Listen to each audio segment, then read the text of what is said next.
proposito di salute, nei giorni scorsi un sindacalista in diretta qui a Tele4 ha detto che ci sono 76 posti letto in meno però Guardi, a Trieste. Guardi, questo probabilmente è dovuto alla riforma Serracchiani, che noi stiamo, come sapete, anzi, qualcuno ha fatto polemica addirittura perché lo stiamo facendo, stiamo rivoluzionando, abbiamo iniziato dalla riforma della governance, dove per esempio in questo momento, per farci capire, lei prima ha letto il bilancio, noi più della metà di bilancio è dato per la sanità. 2,6 miliardi. Sì, più di 2,650 2 miliardi e 650 milioni solo per la sanità.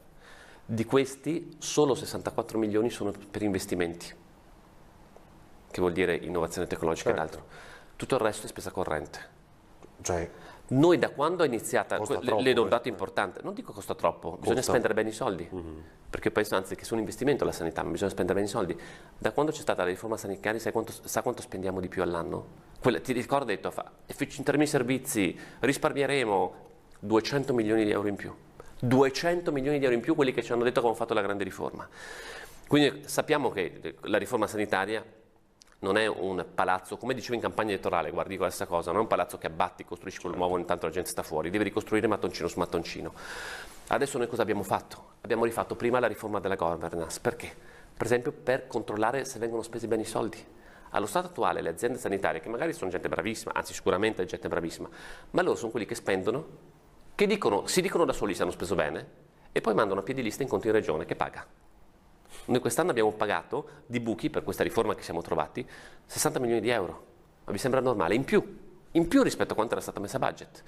Quindi noi facciamo, capisco che è tecnico, può annoiare i cittadini, ma noi creiamo l'azienda zero. L'assestamento di bilancio si è sempre messo una quota Ma è una vergogna. sanità. Certo. Se si è sempre fatto, è una vergogna. Perché io se la sua azienda... È vero che non c'era una chiarezza, diciamo, sulla spesa per la riforma Serracchiani, no? Perché si è sempre detto non si sapeva quanto potesse costare. Però io immagino che il Presidente lei non sappia nemmeno quanto può costare questa riforma che volete fare. Ma infatti noi perché facciamo? Noi facciamo la riforma, l'azienda zero... Partendo, diciamo... Partendo da quello, perché prima si è partito all'incontrario. Diciamo, tu parti dall'azienda zero e chi spende è controllato dall'azienda zero, non si controlla da solo. Se io faccio un cittadino a casa, se io le dico lei prende uno stipendio, lavoratore, prende 1.000 euro al mese, ma il lavoratore col suo datore di lavoro non è che dice beh io spendo, questo mese ho speso 1.500 euro, dammi 500 euro in più, ed è quello che sta funzionando con la sanità. Certo. Il cittadino a casa dice spendi bene quei soldi e devi farteli bastare. Noi invece no, così uno spende 500 in più e chi dice che quei 500 euro in più servivano effettivamente, perché può darsi che la sanità servano. Chi li spende? Esatto, perché quando si parla di sanità ovviamente poi i costi crescono sempre. Ma sono soldi dei cittadini. Certo, però sono soldi dei cittadini. Sono farmaci che costano sempre di più. Ma benissimo, ma io dico, possiamo avere un controllo. Possiamo dire per esempio che noi dobbiamo investire in tecnologia, in nuove strumentazioni per garantire la prevenzione ai cittadini. Perché quello per esempio in prospettiva vuol dire anche un risparmio. Se io prevengo, vuol dire che ho un risparmio. Questo per arrivare a dire che quei 64 milioni che ci sono nel bilancio... Non sono sufficienti. No, ecco. Non sono sufficienti. Io voglio arrivare a una situazione nel quale proporzionalmente aumento gli investimenti rispetto alla spesa corrente. Ed è chiaro che la spesa corrente è essenziale per garantire l'apertura degli ospedali, per dare un servizio. Però dobbiamo farlo. E se investiamo tanti soldi vuol dire che devo migliorare il servizio, devo tenere un po' più aperte le sale operatorie. Abbiamo iniziato la sperimentazione per esempio a Trieste, alcune sale operatorie adesso tengono aperte un pochino di più, poco, ma inizia.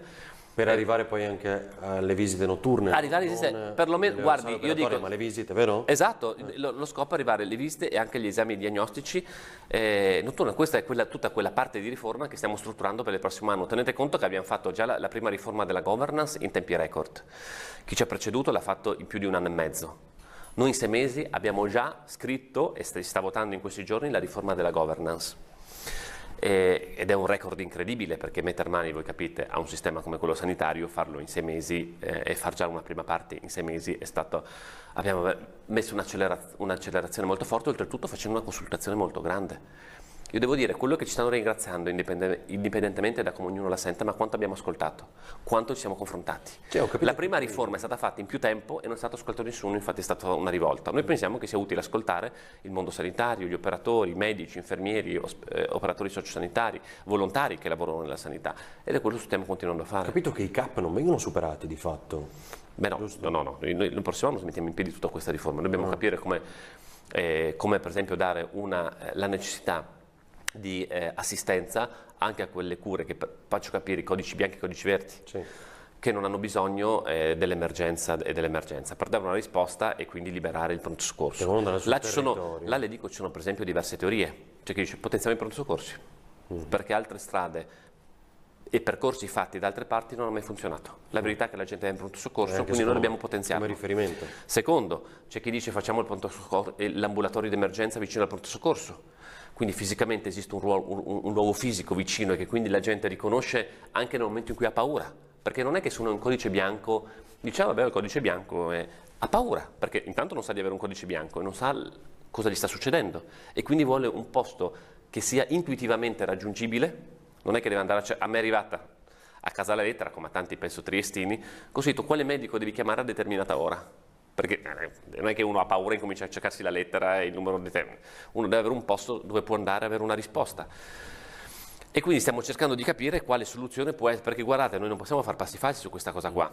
Io, come ho sempre detto, la sanità non è che è una bandiera politica, non è che il pronto soccorso potenziato è di sinistra e il laboratorio emergenza di destra. Un crollo delle attese, no? Gli accessi. Noi dobbiamo portare una questione che funzioni. Sì. Per farlo dobbiamo studiare bene la cosa e dare la risposta. Ribadisco, in tempi rapidi, l'abbiamo dimostrato.